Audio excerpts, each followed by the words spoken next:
और इस बीच सीधे रुख करते हैं लखनऊ का, जहां पर बीएसपी सुप्रीमो मायावती रैली को संबोधित कर रही हैं। बाबा साहेब अम्बेडकर की 125वीं जयंती के मौके पर इस रैली का आयोजन किया गया है। किस्म की नाटकबाजी करते हैं तो ये सब केवल बाबा साहब डॉक्टर अम्बेडकर के अपने दलित समाज का व उनके अनुयायियों का, अन्य और अनुयायियों का वोट लेने के लिए ही अपने अपने राजनीतिक स्वार्थ में ये लोग कर रहे हैं। और इस वर्ष भी ये सब हमें देखने के लिए मिल रहा है। इस वर्ष तो कुछ ज्यादा ही इनकी नाटकबाजी हमें देखने के लिए मिल रही है। और इस संदर्भ में मैं आप लोगों को ये कहना चाहूंगी कि जिस कांग्रेस पार्टी ने महाराष्ट्र प्रदेश में बाबा साहब डॉक्टर अम्बेडकर के खिलाफ अपना लोकसभा का उम्मीदवार खड़ा करके वे सरकारी मशीनरी का दुरुपयोग करके इनको संसद में चुनकर नहीं जाने दिया था और न ही इनको अपने शासनकाल में भारत रत्न की उपाधि से भी सम्मानित किया है। और इतना ही नहीं, जब बाबा साहब डॉक्टर अम्बेडकर जिंदा थे और वो इस देश के दबे कुचले लोगों के लिए, उपेक्षित लोगों के लिए उनके अधिकारों के जीवन राम को बड़े पैमाने पर इन्होंने कांग्रेस पार्टी ने इस्तेमाल किया। तो जिसकी अब वर्तमान केंद्र की जो सरकार है, बीजेपी की जो सरकार है, और देश के जो प्रधानमंत्री है श्री नरेंद्र मोदी, तो जिनकी अब श्री नरेंद्र मोदी भी तो 5 अप्रैल को, इसी महीने 5 अप्रैल को तो बिहार के सासाराम में जाकर वहां इनकी जयंती मनाने की बजाय, बाबू जगजीवन राम जी की बिहार के सासाराम में जाकर वहां उनकी जयंती मनाने की बजाय तो आपके उत्तर प्रदेश में नोएडा में उनकी जयंती मना रहे हैं। अपने आप को अम्बेडकरवादी कहने वाले वो इनकी जयंती मना रहे हैं। और बाबू जगजीवन राम के बारे में आप लोग अच्छी प्रकार से जानते हैं कि बाबा साहब डॉक्टर अम्बेडकर के खिलाफ तो कांग्रेस पार्टी ने इनको बड़े पैमाने पर इस्तेमाल किया था। अब उसी महाराष्ट्र प्रदेश के नागपुर शहर में जाकर कांग्रेस पार्टी की राष्ट्रीय अध्यक्ष व उपाध्यक्ष वहां दलित वर्ग के वोटों के स्वार्थ में इनकी जयंती मना रहे हैं। इस बार वहां जाकर इनकी जयंती मना रहे हैं, जबकि वास्तव में ये पार्टी शुरू से ही बाबा साहब डॉक्टर अम्बेडकर की घोर विरोधी पार्टी रही है और अभी भी है। और इनके देहांत के कुछ वर्षों के बाद, बाबा साहब डॉक्टर अम्बेडकर के देहांत के कुछ वर्षों के बाद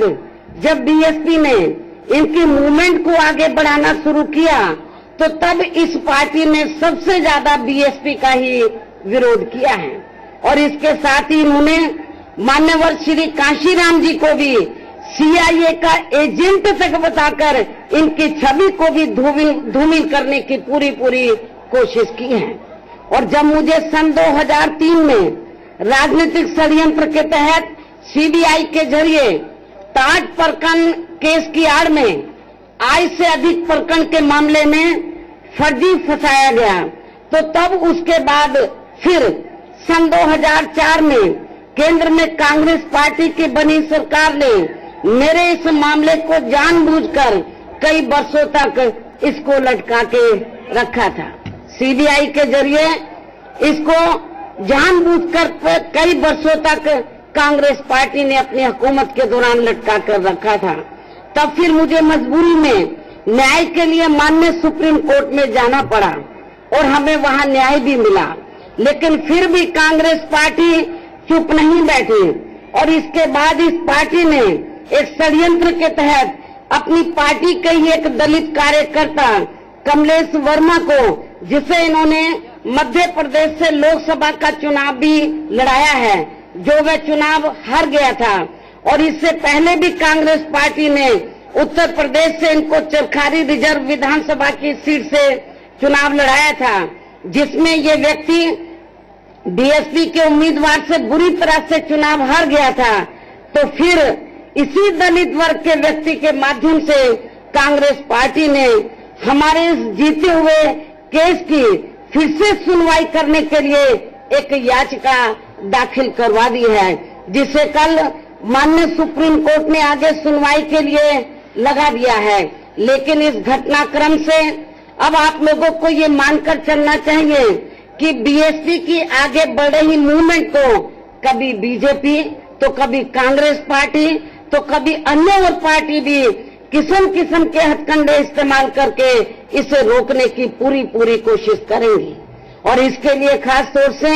ये सभी विरोधी पार्टियां मुझे हमेशा किसी न किसी रूप में कोर्ट कचहरी में जरूर उलझाकर रखेंगी, जिससे हमें कभी भी परेशान नहीं होना है। इसके साथ ही इस पार्टी के बारे में यहां मैं ये भी कहना चाहूंगी कि अभी हाल ही में नागपुर में बाबा साहब डॉक्टर अंबेडकर की जयंती के मौके पर अभी हाल ही में नागपुर में बाबा साहब डॉक्टर अंबेडकर की जयंती के मौके पर तो कांग्रेस पार्टी के राहुल गांधी द्वारा अपने भाषण में बाबा साहब डॉक्टर अंबेडकर की तुलना श्री रोहित वेमुला से करना, तो ये सब उनकी बाबा साहब डॉक्टर अंबेडकर के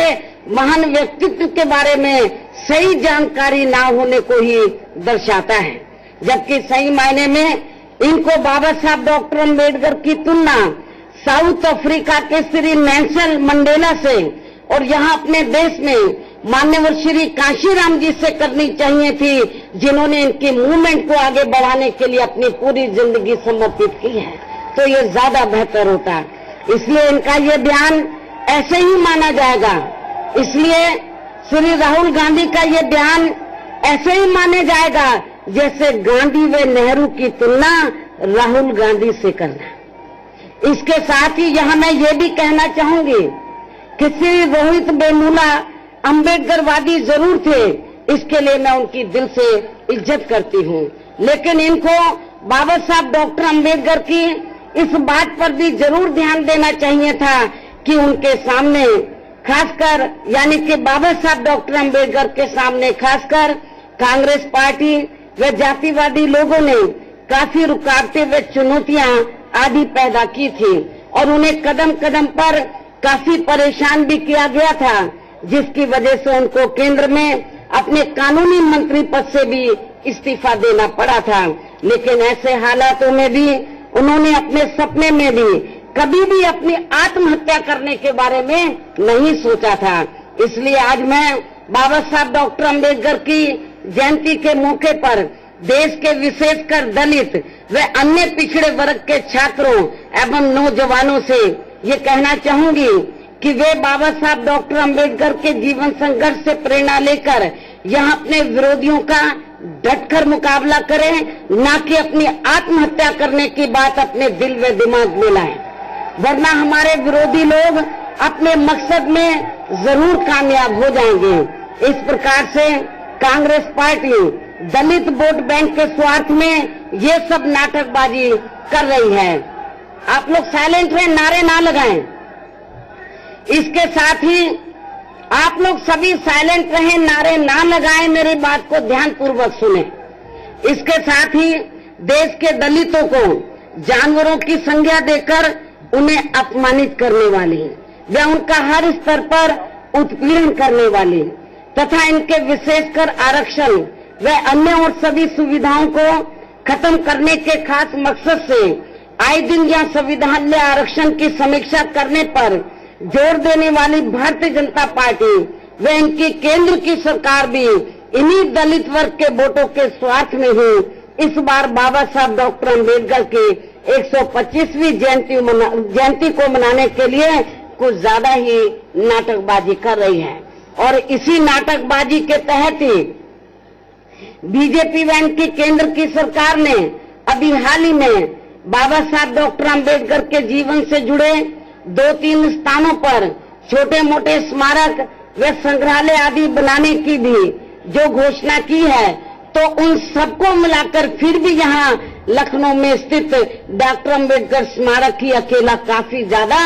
भारी पड़ेगा। जो अकेला ये स्थल 107 एकड़ जमीन में निर्मित किया गया है। इसके साथ साथ इस संदर्भ में मेरा ये भी कहना है कि बीजेपी के लोगों को शायद ये गलत फहमी है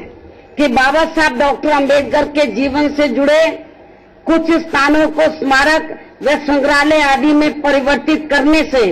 ये लोग देश के समूचे दलित समाज का वोट हासिल कर लेंगे, तो उन्हें ये बात भी अपने दिल से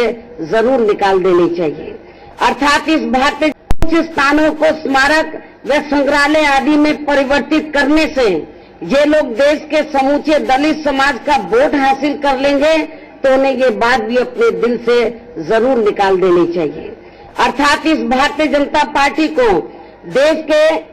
दलित वर्ग के लोग तभी अपना वोट देंगे जब ये पार्टी इन वर्गों के प्रति अपनी हीन व जातिवादी मानसिकता को त्याग कर अपनी केंद्र व राज्यों की सरकारों में इनके विकास व उत्थान के लिए पूरी ईमानदारी व निष्ठा से कार्य करती है।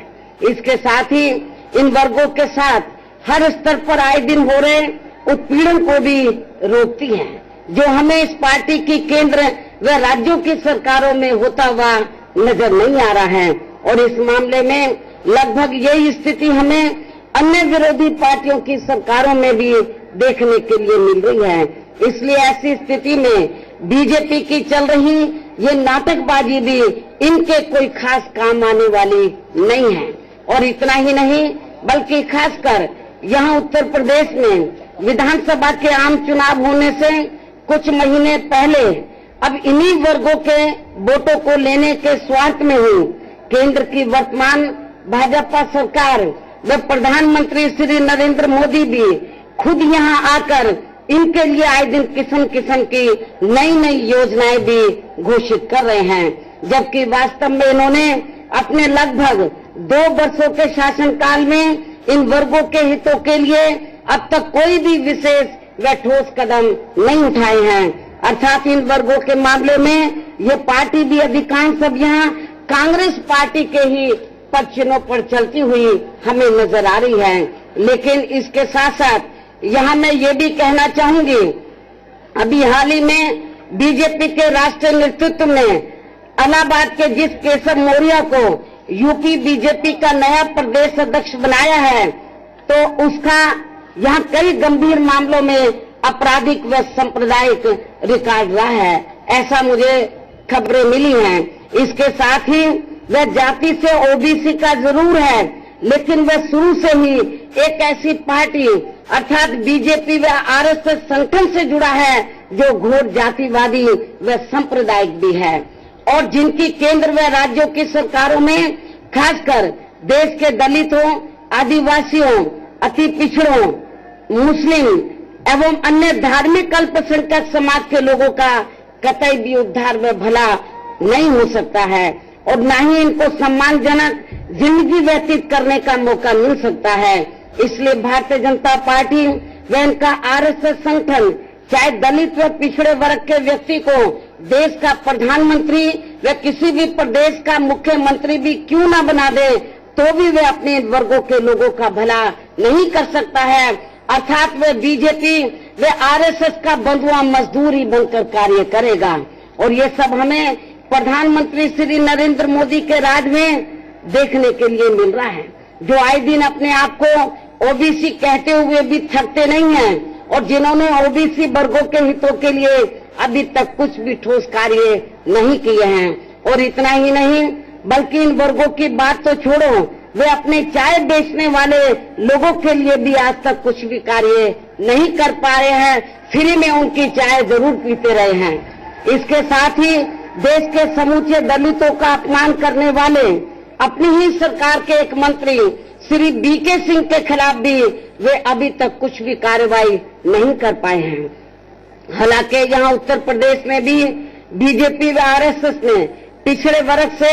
श्री कल्याण सिंह को उत्तर प्रदेश का मुख्यमंत्री बनाया है, लेकिन वे भी ओबीसी वर्गों के हितों के लिए कुछ भी कार्य करने की बजाय अधिकांश वे यहाँ आरएसएस के एजेंडे को ही अर्थात उनके अयोध्या से जुड़े राम मंदिर निर्माण के कार्य को ही पूरा करने में लगे रहे हैं, जिसकी वजह से उनको अपनी सत्ता भी गंवानी पड़ी थी और ये सब भी किसी से छिपा नहीं है। ऐसी स्थिति में मेरा आप लोगों से यही कहना है कि बीजेपी व आरएसएस द्वारा देश के जिस भी दलित व पिछड़े वर्ग के व्यक्ति को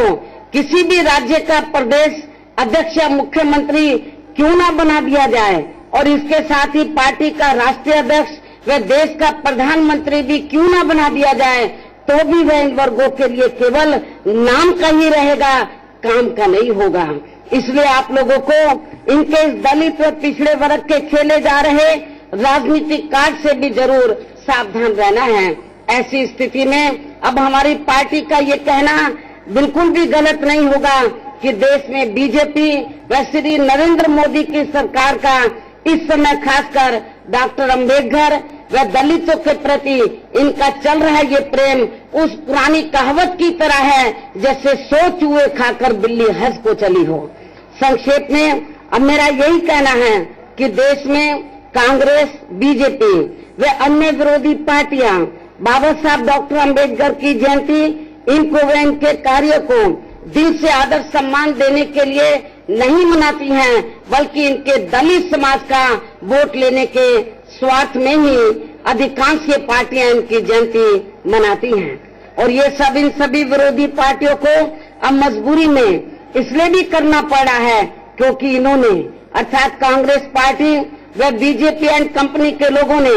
केंद्र व राज्यों में अपने अपने शासनकाल के दौरान अपनी जातिवादी मानसिकता के तहत चलकर इस देश के खासकर दलितों, आदिवासियों, पिछड़ों एवं अन्य उपेक्षित वर्गों के लोगों को बाबा साहब डॉक्टर अंबेडकर के अथक प्रयासों से मिले कानूनी अधिकारों का इन्हें 50% भी लाभ नहीं दिया है। कांग्रेस, बीजेपी, पीएम मोदी सबको जमकर कोसती हुई मायावती कह रही हैं कि राजनीतिक स्वार्थ के लिए बाबा साहेब के नाम का इस्तेमाल किया जाता है। एक छोटे से ब्रेक